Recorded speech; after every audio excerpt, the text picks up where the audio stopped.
des Français de l'étranger qui ont été récemment élus, mesdames et messieurs, membres des associations, chers compatriotes, chers collègues, chers amis. C'est un très grand plaisir pour moi de pouvoir célébrer avec vous notre fête nationale en ce 14 juillet dans ce salon rose du Consulat général de France à New York. Nous reprenons les réceptions en petit format et c'est pour nous un grand plaisir de pouvoir organiser ce 14 juillet, un an après l'annulation, le 14 juillet virtuel de l'an dernier, et alors que nous allons, suite à cette petite réception, aller dans le parc pour une grande fête qui sera ouverte à l'ensemble de la communauté. Nous traversons depuis plus d'un an une période très difficile. Beaucoup d'entre nous ont connu de grandes épreuves. Les maladies, les décès, les difficultés économiques et sociales, les pertes d'emploi, la séparation avec les proches en raison de la fermeture des frontières, fermeture qui continue aujourd'hui et qui est toujours une grande souffrance pour l'ensemble de la communauté. Mais l'espoir revient et les Français de New York, du Tri-State et des Bermudes ont fait preuve d'une résilience hors du commun. Quand je suis arrivé en septembre 2020, ce qui m'a frappé, c'est la force de cette communauté française, cette résilience face aux difficultés, cette envie de vivre malgré les épreuves. Et comme les New-Yorkais, la communauté française ne s'est jamais laissée abattre. Si la ville qui ne dort jamais était certes un peu moins animée, on y sentait toujours, même en septembre, cette force, cette détermination et ce dynamisme. Et les Français de New York, les Français, ils étaient bien là, que ce soit les restaurateurs, les commerçants, les pâtissiers, les boulangers, les artistes. Cette vitrine de la France à New York, elle a tenu, elle a souffert, mais elle n'a jamais cédé. Et le consulat, il a fait tout ce qu'il pouvait pour être présent malgré les difficultés et malgré la nécessité également de protéger nos agents consulaires. Nous avons fait de notre mieux pour conseiller, répondre aux questions, à des dizaines de milliers de questions qui continuent encore aujourd'hui, pour assurer le service public et pour répondre à la très forte demande de services, notamment sur les passeports. Le consulat sur les passeports, qui est un point important pour l'ensemble de la communauté, le consulat il a pris un engagement, celui de ne laisser aucun Français sur la touche, notamment à l'approche des vacances, et de délivrer des passeports à chaque Français qui souhaitait se déplacer en France. Et cet engagement, il a été tenu malgré les difficultés que j'ai mentionnées pour pouvoir également assurer la nécessaire protection sanitaire aux agents du consulat. Le consulat général, il a aussi été là pour débloquer des aides sociales classiques, aides sociales d'urgence, aides sociales directes mises en place par le consulat, comme le mécanisme de solidarité SOS, ou aides sociales également par des associations comme l'Entraide française qui est aujourd'hui représentée. Et cet été, j'ai le plaisir de vous annoncer que nous allons mettre en place également un mécanisme de solidarité innovant pour aider les entrepreneurs français les plus fragiles face à la crise, grâce également là, à l'action d'associations qui se sont mobilisées pour présenter des projets. Et face à la crise, en fait, il a fallu cette adaptation, cette agilité nouvelle qui a été celle de mon ministère, celle du consulat et celle aussi des associations de New York. Et je tiens vraiment à féliciter toutes ces associations qui ont pris cette part pour assurer un soutien à la communauté. Le consulat général, il a aussi été là pour donner un coup de main aux commerçants français. Ça a été vraiment pour moi une priorité pour les aider moralement, pour aussi créer une carte qui n'avait jamais existé, une carte qui recense tous les lieux français de New York et du Tri-State. Les lieux français, c'est ceux que j'ai cités, c'est les bars, les restaurants, les cafés, les commerces, tous les lieux français qui accueillent le public à New York. Et cette carte, en fait, elle a déjà plus de, je crois, 500 lieux qui ont été recensés à New York. Elle a été dupliquée partout aux États-Unis, même au Canada aujourd'hui. Donc c'est un mécanisme qui fonctionne et on espère qu'il ait encore plus d'abonnés. Donc nous engageons tous les membres de notre communauté, s'ils ne l'ont pas fait, à télécharger cette application via l'application Mapster, qui est très facile d'utilisation, et à consommer français à New York parce que nos commerçants ont besoin de ça. Il reste toujours une grande difficulté, je l'ai mentionné tout à l'heure, j'aimerais y revenir, c'est celle des restrictions aux frontières, des fermetures américaines aux frontières, des restrictions américaines.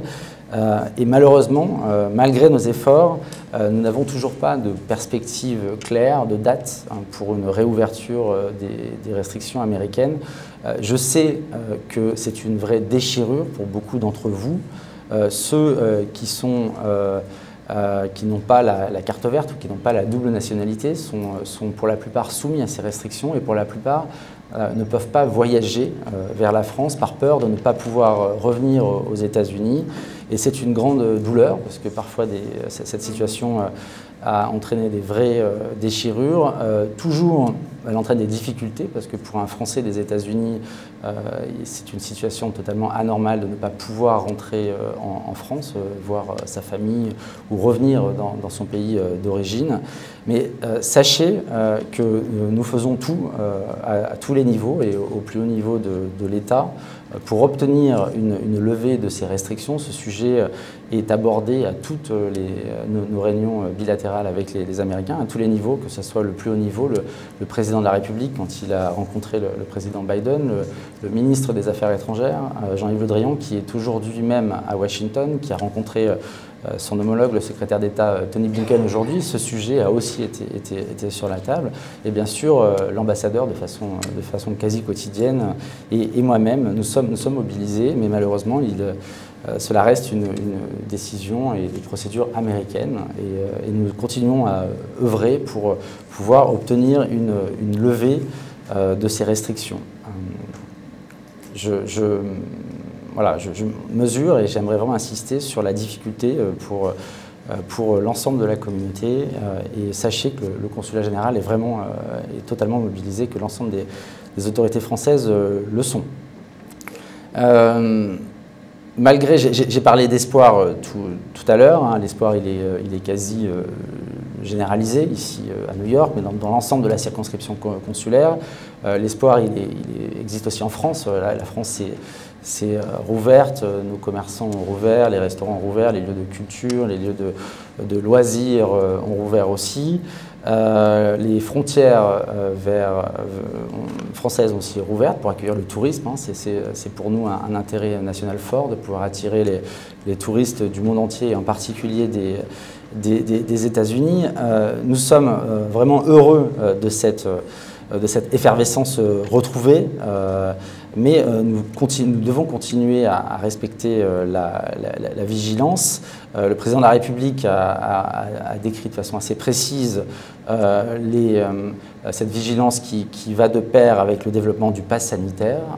Je suis aussi bien conscient, et nos autorités à très haut niveau, notamment le secrétaire d'État Jean-Baptiste Lemoyne pour les Français de l'étranger, aujourd'hui a clairement dit que le pass sanitaire allait s'appliquer aux Français de l'étranger, allait concerner les Français de l'étranger, et que les modalités sont en train d'être précisées. Et vous aurez très vite des réponses pour savoir comment la vaccination à l'étranger, et aux États-Unis en particulier, allait être translatée pour pouvoir permettre l'accès au pass sanitaire en France et par ricochet dans l'Union européenne. Pour célébrer cette réouverture, nous avons accueilli, je crois que ça ne vous a pas échappé, il y a à peine 2 semaines, une petite statue de la liberté, une nouvelle statue de la liberté qui a été exposée sur Ellis Island pendant une semaine et qui aujourd'hui a été dévoilée à la résidence de France, la résidence de l'ambassadeur à Washington. Et cette venue a créé énormément d'enthousiasme de la part de la communauté, de la part aussi des Américains.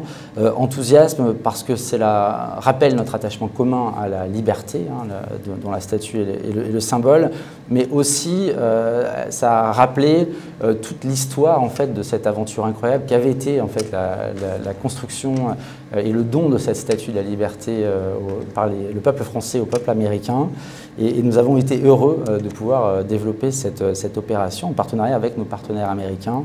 Nous sommes heureux de pouvoir avoir cette statue de la liberté qui vient du moule original qui avait été créé par Bartholdi et qui va être plusieurs années à Washington, visible aussi depuis l'extérieur de la résidence et visible du public. Cette fête nationale, je finirai par ça, cette fête nationale, notre fête nationale, c'est vraiment une fête qui intervient 10 jours après la fête nationale américaine. Et ces deux fêtes nationales se font écho, avec juste 10 jours d'intervalle, se font écho parce qu'elles célèbrent les mêmes idéaux, elles célèbrent les mêmes valeurs. La liberté pour notre fête nationale, l'indépendance, la liberté aussi pour la fête nationale américaine. Et elle rappelle, cette proximité aussi de date, rappelle aussi la force de notre partenariat avec les États-Unis, comme l'a rappelé cette aventure de la Statue de la Liberté, partenariat qui est en tous les cas le plus ancien pour les États-Unis, une alliance forte, une alliance qu'il convient de renforcer chaque jour, et c'est ce que font nos autorités, ce que fait aujourd'hui le ministre Jean-Yves Le Drian à Washington, ce qu'a fait le président Macron avec Joe Biden, avec cette nouvelle administration avec qui nous travaillons main dans la main pour renforcer le partenariat bilatéral et pour adresser et répondre aux défis globaux que personne ne conteste aujourd'hui quand on voit la santé publique, comme les pandémies ou le changement climatique. Voilà, chers amis, je vous souhaite une belle fête nationale. Pour ceux qui vont dans le parc, une belle fête et une belle fête avec nos artistes et les artistes franco-américains. Je suis heureux de constater la vitalité et le dynamisme de notre communauté. Et je suis vraiment fier d'être consul général de France à New York et dans cette tâche très exaltante. Vive la France, vive les États-Unis d'Amérique et vive l'amitié entre nos deux pays. Merci.